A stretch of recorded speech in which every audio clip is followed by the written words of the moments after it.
Hello बच्चों, तो आज क्लास 11 फिजिक्स ग्रेविटेशन का नया लेक्चर है। पिछले लेक्चर में हमने डेरिवेशन करी थी variation in G with altitude, और आज हम जो करेंगे डेरिवेशन वो करेंगे variation in G with depth. पहले तो हमने एल्टीट्यूड के साथ करी थी कि भाई जैसे जैसे हाइट पर जाएंगे क्या चेंजेस आती हैं जी में। आज बात करेंगे डेप्थ में, ये हम एक्सप्रेशन ड्राइव करेंगे। तो देखो भाई, मान लो भाई ये अर्थ है और इस पर कोई भी ऑब्जेक्ट है एम रखा हुआ है, ये इसका रेडियस है, ये R E radius of earth. G की वैल्यू सरफेस पर क्या होती है? Value of G at surface of earth. भाई सरफेस पर जी की वैल्यू क्या होती है? G M E by R E square, ये होती है। इक्वेशन नंबर 1 बोल दिया, ठीक है इसको। अब इफेक्टिव मास क्या होगा? देखो भाई, ये जो मास सरफेस पर है, इस मास के लिए अर्थ का जो मास है क्या होगा? इफेक्टिव मास। मतलब इसके लिए ऑब्जेक्ट है, इसके लिए अभी सरफेस पर है ना, अभी इसके लिए अर्थ का मास क्या होगा? ये होगा effective mass. Effective mass of earth at surface, surface की बात कर रहा हूं मैं,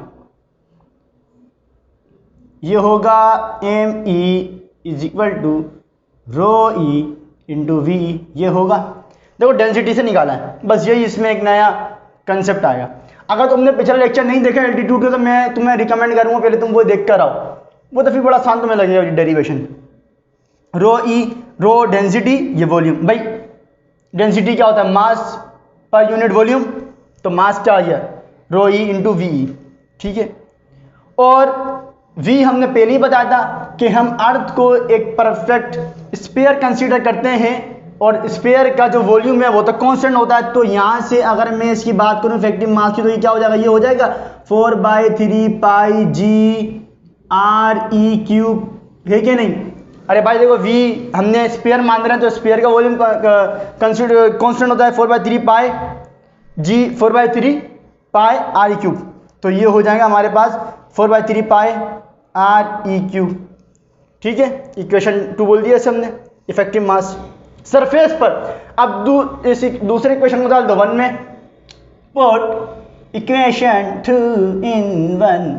तो यहाँ पर डाल दो भाई जी एम ई डाल दो, rho E 4/3 pi R E cube by R E square.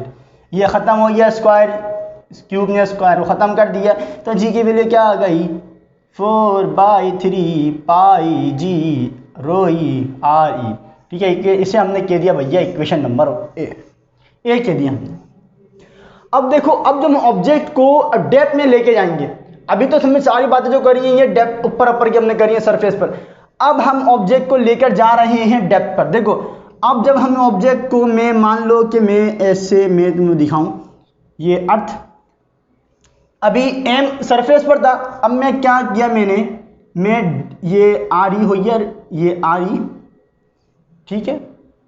अब मान लो ऑब्जेक्ट अंदर डेप्थ में गया, मान लो वो इतना डेप्थ में गया, ये डेप्थ में गया, तो जब डेप्थ में वो आया, तो मैं अगर बनाऊं तो फिर ये स्फीयर ऐसे बन जाएगा। देखो उधर देखो, समझो कंसेप्ट, समझो, डेरिवेशन करना तुम्हारे लिए बड़ा आसान होगा। फिर ये जब डेप्थ में आया, तो अब इतना डेप्थ में आ गया ना इस पॉइंट पर, तो अब ये स्फीयर ये हो गया। तो अब जो सेंटर ऑफ अर्थ से जो डिस्टेंस है वो क्या हो जाएगा? देखो अभी तो आ रही थी ना, ये यहाँ से यहाँ तक आ रही, लेकिन अब डेप्थ में आ गया, समझो। अब ये डेप्थ में चला गया, इतना डेप्थ में चला गया, इतना अंदर गया, तो इतना डिस्टेंस घट गया। तो अब डिस्टेंस क्या हो जाएगा सेंटर ऑफ अर्थ से? आर ई माइनस डी हो जाएगा, are E minus D. Centre of earth से जो डिस्टेंस होगा वो क्या हो जाएगा? Are E minus D, D distance, D depth पर। अभी आर ई था, डी घट गया, तो आर ई माइनस डी, ठीक है। तो देखो हम वही, मैं यही बात अगर मैं यहाँ पे लिखूं, eight depth D the distance from centre of earth, centre of earth will be, क्या होगा भाई? ये अपने पास हो जाएगा आर ई माइनस डी, मैं यहाँ लिखूँ आर ई माइनस डी हो जाएगा, आर ई माइनस डी। तो ठीक है, ये हो जाएगा। अब जी की वैल्यू बोलूँ, जी प्राइम, जी की value of G at depth D, D depth पे हमने मान लिया जी की वैल्यू जी डैश बोल दी हमने, ये हो गए जी, ये एम ई डैश और ये R E minus R E है ना भाई, आर ई होता है ना। तो अब डिस्टेंस क्या बन गया, R E minus D square, समझ बोलो क्लियर। अरे भाई देखो ये डिस्टेंस डी डेप्थ पर आया तो आर ई माइनस डी इतना डेप्थ में आया, आर ई माइनस डी हो गया ये डिस्टेंस। तो वही किया हमने, जी डैश हमने कह दिया भाई डेप्थ पर, डी डेप्थ पर जी की वैल्यू क्या हो गई, जी डैश बोल दिया, एम ई डैश, और ये डिस्टेंस हमने लिख दिया आर ई माइनस डी, क्योंकि डिस्टेंस अब आर ई नहीं रहा, डी घट गया तो are E minus D square, ठीक है। अच्छा ये क्या है, मास भी अब ये नहीं रहेगा, देखो कैसे, अभी इफेक्टिव मास क्या था, रो E 4/3 pi R E cube. तो अब इसका इफेक्टिव मास क्या होगा, effective mass at depth D, इस पर क्या होगा, तो ये हो जाएगा देखो M E 4/3 pi R E minus D, ये हो जाएगा रो बी। देखो बस जहाँ जहाँ आ रही है वहाँ क्या हो जाएगा, आर ई माइनस डी, ठीक है। देखो मसला क्या है, अभी तो हमने ये मास था, ये तो हमारा था सरफेस पर, अब हमने जो निकाला है डी डेप्थ पर हमने निकाला है इसका इफेक्टिव मास, और इसका ये तो समझ में clear, are E minus D, D घट गया। तो अब सवाल ये, कंसेप्ट ये है कि यार हमने ये वाला इफेक्टिव मास क्यों निकाला, जब वो निकाल लिया था, अब ये क्यों निकाला। देखो फिर ये हमने पढ़ाया नहीं था न्यूटन शेल थ्योरम, अब पढ़ाते हैं हमने क्यों निकाला ये। देखो निकालने की वजह ये है, न्यूटन शेल थ्योरम कहता है भाई साहब न्यूटन शेल थ्योरम कहता है कि जब भी तुम किसी स्फीयर के अंदर जाओगे, जैसे ज़मीन के अंदर अर्थ के तुम डेप्थ में जाओगे, तो जाने के बाद तुम न्यूटन शेल थ्योरम के मुताबिक जो इस ऑब्जेक्ट एम पर जो ग्रेविटी की फोर्स लगेगी वो ये वाला मास लगाएगा, इनर स्फीयर जो अंदर बना हुआ है ये वाला स्फीयर ग्रेविटी की फोर्स लगाएगा, जो बाहर वाला स्फीयर है ये ग्रेविटी की फोर्स नहीं लगाएगा। इस ऑब्जेक्ट एम पर डी डेप्थ पर जो भी ग्रेविटी की फोर्स लगेगी उसके लिए सिर्फ यही वाला मास रिस्पॉन्सिबल होगा, बाहर वाला नहीं होगा। मैं आपको न्यूटन शेल थ्योरम को बस ये न्यूटन शेल थ्योरम।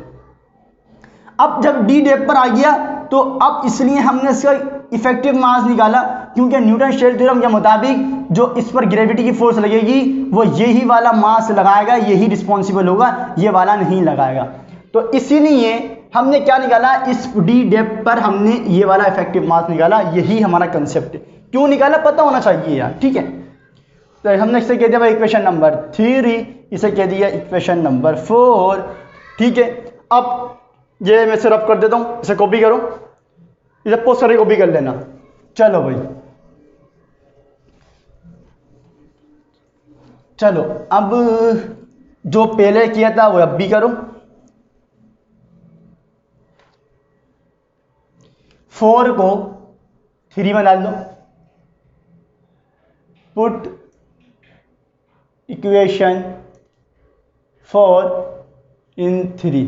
तो देखो जी डैश ये हो गया हमारे पास जी, इसमें डालेंगे तो क्या हो जाएगा, ये हो जाएगा 4/3 pi R E minus D cube, और ये रो ई, ठीक है। और इसके नीचे क्या है, R E minus D whole square. तो ये ख़त्म हो गया, R E minus D cube ने स्क्वायर को ख़त्म कर दिया, तो हमारे पास जी डैश क्या आ गया, हमारे पास ये आ गया है 4/3 pi R E minus D G rho E. हमने ऐसे कह दिया भाई इक्वेशन नंबर बी, ठीक है।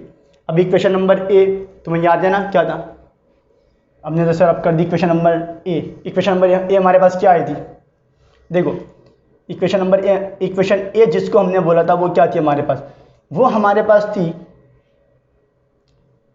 जी की जो वैल्यू थी हमारे पास क्या थी, 4/3 पाई r/3 ये हमारे पास ये थी 4/3 पाई g 4/3 पाई r/3 और ये भी था ना आगे g रो ये थे हमारे पास इक्वेशन नंबर है।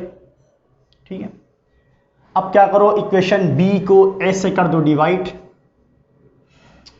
Divide equation P by A, तो ये हो गया g dash by g 4/3 pi r/-d g rho e, और ये क्या है 4/3 पाई g r/3 डेल e।